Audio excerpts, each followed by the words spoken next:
विधानसभेचा निकाल विरोधकांसह सत्ताधाऱ्यांसाठीही अनपेक्षित होता। तुम्हाला आठवत असेल तर विरोधकांकडून या निकालानंतर सातत्याने ईव्हीएम घोटाळा, बोगस मतदार याद्या वापरण्याचे आरोप करण्यात आले आणि त्यामुळेच महायुतीचा विजय झाला असाही आरोप करण्यात आला। याच बोगस याद्या महायुती येत्या स्थानिक स्वराज्य संस्थांच्या निवडणुकांमध्येही वापरणार आणि याच याद्या त्यांच्या विजयाचा मार्ग ठरेल असा आरोप असीम सरोदेंनी केलाय।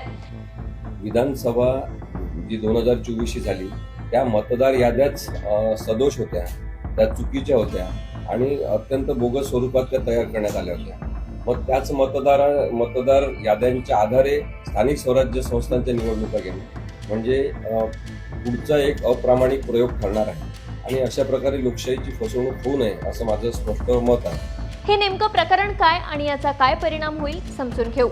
सुप्रीम कोर्टाने स्थानिक स्वराज्य संस्थांच्या निवडणुका पुढील 4 महिन्यांमध्ये घ्या अशा सूचना निवडणूक आयोगाला दिल्या होत्या। त्यानुसार या निवडणुकीची तयारी सुरू करण्यात आली आहे। मतदार यादी या निवडणुकीसाठी अद्ययावत असणं आवश्यक आहे। विधानसभा निवडणुकीनंतर 7 ते 8 लाख नवे मतदार वाढले असण्याची शक्यता आहे। त्यामुळे जर जुनीच यादी वापरण्यात आली तर या सगळ्या नव्या मतदारांना आपल्या मतदानाचा हक्क बजावता येणार नाही। ज्या मतदार याद्या विधानसभा निवडणुकीत वापरण्यात आल्या त्याच याद्यांचा वापर स्थानिक स्वराज्य संस्थांच्या निवडणुकीमध्ये करण्यात येणार असल्याचं जवळपास निश्चित करण्यात येते। विधानसभा निवडणुकीमध्ये महायुतीला प्रचंड बहुमत मिळालं। विधानसभा निवडणुकीचा निकाल लागल्यानंतर ईव्हीएम आणि मतदार यादीबाबत मोठ्या प्रमाणात आक्षेप घेण्यात आला। अनेकांनी कोर्टाच्या पायऱ्या देखील चढल्या। मात्र आता आगामी स्थानिक स्वराज्य संस्थांच्या निवडणुकीमध्ये याच विधानसभेला वापरण्यात आलेल्या याद्यांचा वापर करण्याचा डाव आखला जात असल्याचा आरोप करण्यात आला आहे। ॲडव्होकेट असीम सरोदे यांनी याबाबत पत्रकार परिषद घेऊन माहिती दिली।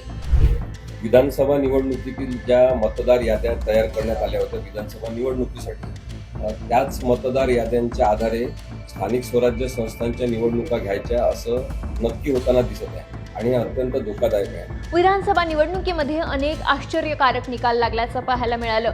जे राजकीय पक्ष जे उमेदवार निवडून येणार नाही असं वाटत होतं आणि तसं वातावरण देखील होतं ते निवडून आले आणि ते या याद्यांच्या आधारे निवडून आले आहेत। त्यामुळे या संशयास्पद असलेल्या मतदार याद्या स्थानिक स्वराज्य संस्थांच्या निवडणुकांमध्ये वापरण्याचा डाव आखण्यात येत आहे असा आरोप असीम सरोदेंनी केला।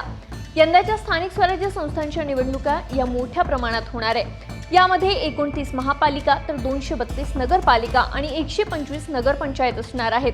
म्हणजेच एकूण विचार केल्यास 386 इतक्या स्थानिक स्वराज्य संस्थांच्या या व्यापक निवडणुका असणार आहेत।